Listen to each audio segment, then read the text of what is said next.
নমস্কার, কেমন আছেন সবাই? আমার আরেকটি ভিডিওতে সকলকে আবারও স্বাগত জানাই। আজকে থাম্বনেল দেখে বুঝে গেছো কি রেসিপি। এটা হলো চিতল মাছের মুইঠা। তো আমি আমার স্টাইলে কিভাবে করেছি এই মুইঠা চলো দেখে নিই। এখানে চিতল মাছের পেছনের এই দিকটা নিয়েছি। তো এরকম করে চামচ দিয়ে চেঁচে চেঁচে মাছগুলো এরকম আলাদা করে নিতে হবে। কাটা বা ওই চামড়াটা এগুলো যাতে না আসে। এর থেকে বেশি ভালো হয় তোমরা বাজার থেকে বড় করেই না কেটে পিস নিয়ে এসে ওখান থেকে চামচ দিয়ে বের করলে কাটাটা অনেকটাই কম আসবে। তো আমি যাই হোক এই পিসগুলো থেকেই বের করে নিচ্ছি। এরকম করে পুরোটা বের করে নিয়েছি, দেখো। আর তোমাদের যদি মনে হয় যে এখানে কাটা আছে তোমরা পরেও দেখে নিতে পারো। তো আমার এতগুলো কাটা বের হয়েছে। পাশাপাশি এখানে আমি কিছু আলু নিয়েছি, এগুলোকে প্রথমে সেদ্ধ করে নেব, বড় বড় টুকরো করে নেব।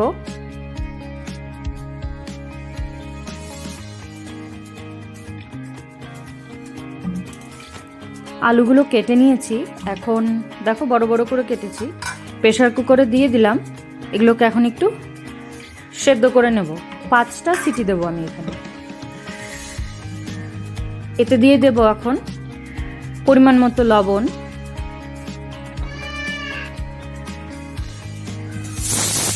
আমার আলুটা সেদ্ধ হয়ে গেছে। দেখো একটা পেস্ট তৈরি করছি, টমেটো, কাঁচা লঙ্কা, আদা আর পেঁয়াজের। আর আলুগুলো সেদ্ধ হয়ে গেছে, এগুলোর চোচা ছাড়িয়ে নিচ্ছি।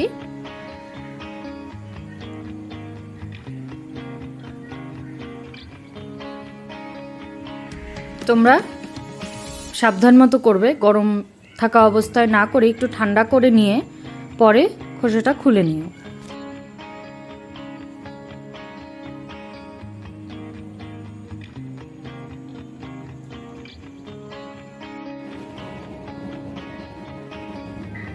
এখন এই যে মাছটা করে রেখেছিলাম ছাড়িয়ে, এখানে 2 টুকরো আলু নিয়েছি, তার সাথে নিলাম পরিমাণ মতো হলুদ আর দেব লবণ। তো তোমাদের যেমন প্রয়োজন হয় ওই হিসাবে দেবে। দিচ্ছি জিরে গুঁড়ো অল্প আর দেব ধনে গুঁড়ো।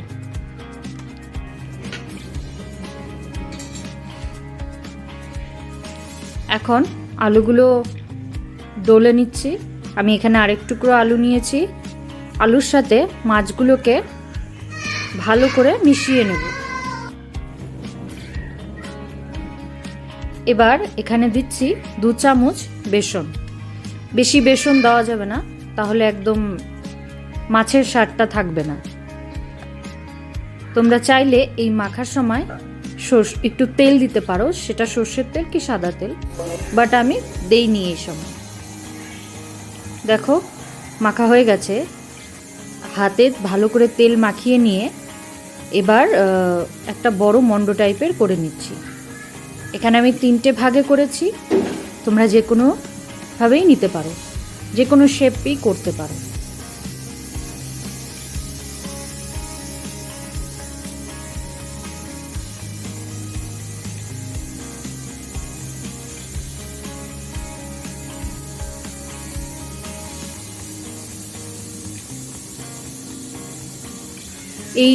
এই সময়ে তোমরা দেখতে পাবে কিছু কিছু কাটাও পাওয়া যাবে।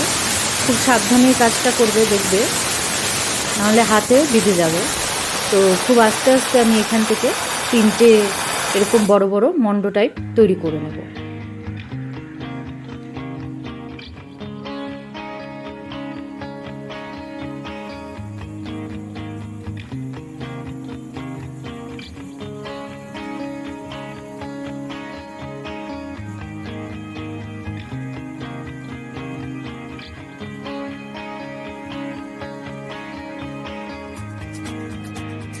এখন কড়াই বসিয়ে দিয়ে তাতে পরিমাণ মতো লবণ দিয়ে দিলাম, আর জলটা ফুটে উঠেছে। এখন দেখো এই তৈরি করে রাখা মাছের মণ্ডগুলো এই গরম জলে ছেড়ে দিচ্ছি। এগুলোকে 15 মিনিট ধরে একটু সেদ্ধ করে নেব ভালো করে।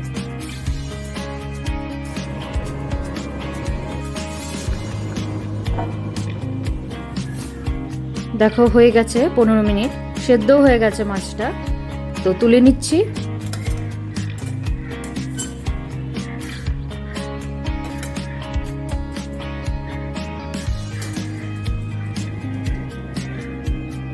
দেখো আলুগুলো কেটে নিয়েছি, এখানে পেঁয়াজ কুচি করে নিয়েছি, আর এখানে মাছগুলো।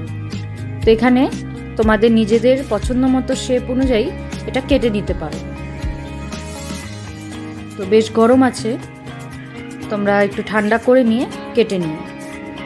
সুন্দর করে কেটে যাচ্ছে, আর কিছু আমার কাটাও বের হয়েছিল, সব কাটাগুলোকে আমি ছাড়িয়ে নিয়েছি।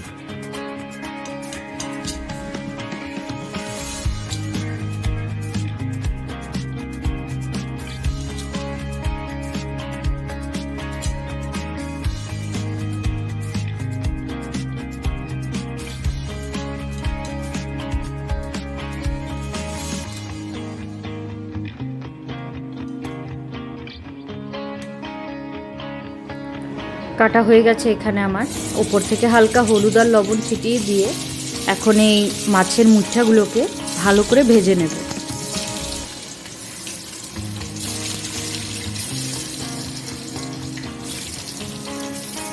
কে কে মুঠা খেতে ভালো পাও অবশ্যই কমেন্ট করে জানাবে। তো আমার তো খুব ভালো লাগে, আর এরকম করে বানালে মাছেরও বেশ গন্ধ থাকে আর খেতেও অনেকটাই স্বাদ লাগে। আর এই মুঠা ভাজার পর তরকারিটা তোমরা নিজেদের পছন্দ অনুযায়ী যে কোনো মশলা দিয়েই করতে পারো।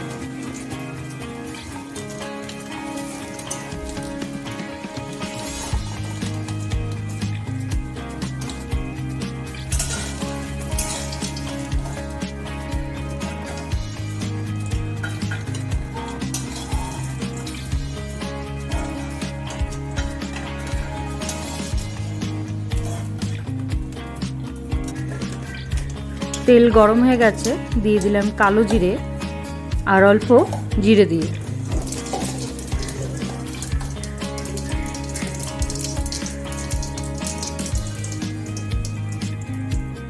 কুচি করে রাখা পেঁয়াজগুলো দিয়ে ভালো করে ভেজে নিলাম। আমি তেজপাতাও দিয়েছিলাম।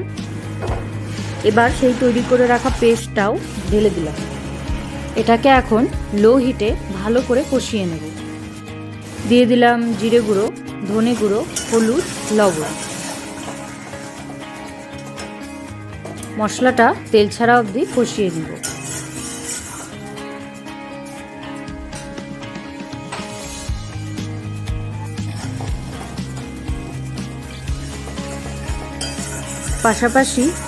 পাশাপাশি এখানে আলুটাও ভেজে নিচ্ছি।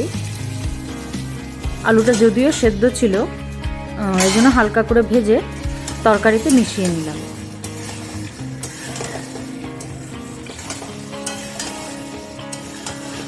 মশলার সাথে আলুগুলোকে ভালো করে মিক্স করে দিলাম।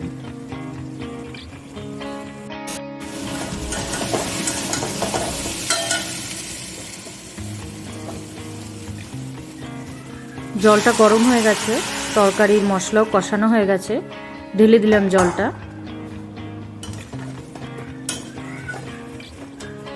ঝোলটা তোমরা নিজেদের পছন্দ অনুযায়ী কম বেশি করে নিতে পারো।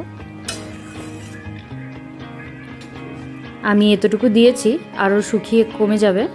তো যেহেতু জলটা ফুটে শুরু হয়ে গেছে, তো মুঠাগুলোও ঢেলে দিলাম। এগুলোর সাথে এখন ভালো করে ফুটিয়ে নিলেই তৈরি হয়ে যাবে। দেখো সাইড থেকে অনেকটা তেল বেরোনো শুরু হয়ে গেছে। তৈরি হয়ে গেছে আমার চিতল মাছের মুঠা। ঝোলটা আমি খুব সাধারণই করেছি। তো কেমন লাগলো ভিডিওটা অবশ্যই কমেন্ট করে জানাবে। আর আমার নতুন বন্ধুদের স্বাগত আমার পরিবারে, আর আমার পুরনো বন্ধুদের অনেক অনেক ধন্যবাদ দেখার জন্য। ভিডিওটা তো নমস্কার, দেখা হচ্ছে পরে আরেকটি ভিডিওতে।